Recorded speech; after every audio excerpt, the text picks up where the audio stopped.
Great to have you along with us this afternoon, 24 minutes to 5.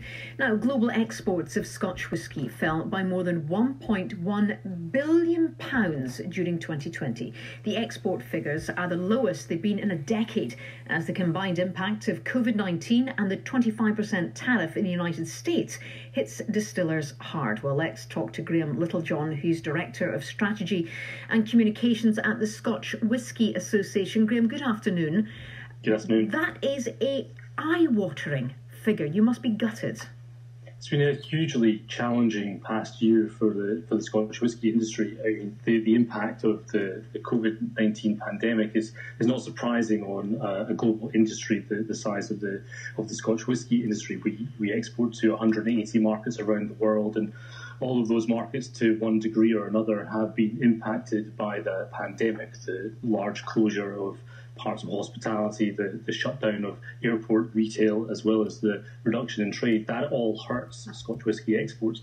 But it is those tariffs in the United States which are significantly damaging distillers at this time. And with the United States amounting to around a fifth of global exports, the losses in the United States last year were a third of all export losses around the world, and that just shows you the extent and the impact that tariffs on Scotch whisky have in the United States. President Biden's in the White House now. Are you hoping this situation might change, Graham? These tariffs have been going on now for 16 months. The trade dispute which has caused the tariffs has been going on for 16 years. It is a very long-running dispute which has gone over multiple US administrations.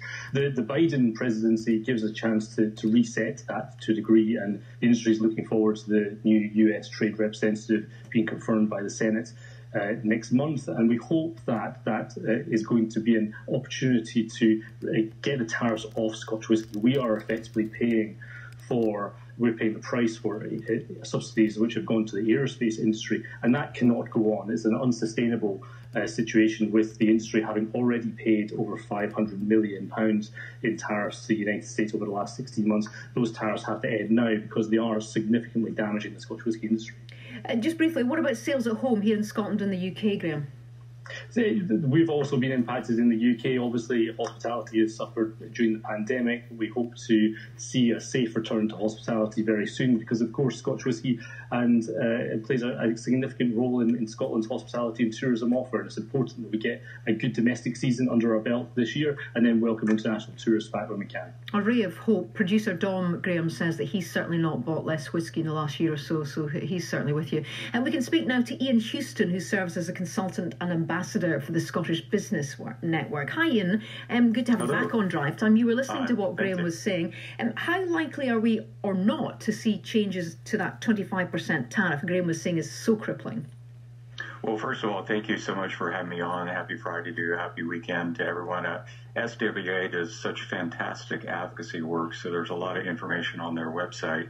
The United States and Scotland are more than allies. We have a special connection, a special friendship. I think if U.S. policy leaders realize that these tariffs, which are about 25%, are causing so much damage to communities across Scotland at the tune of 500 million lost in exports, 500 million pounds, there would be change that would occur because the relationship is so close between the United States and Scotland. I think, as was referenced, the USTR trade rep has been nominated. Her name is Catherine Tai. She's fantastic. She has real experience with trade matters across the board and understands USTR and understands Europe. Once she is confirmed, I think we will have a situation where these tariffs will change immediately. It's important for the listeners here to understand we don't necessarily need a trade agreement between the UK and the US to solve this problem.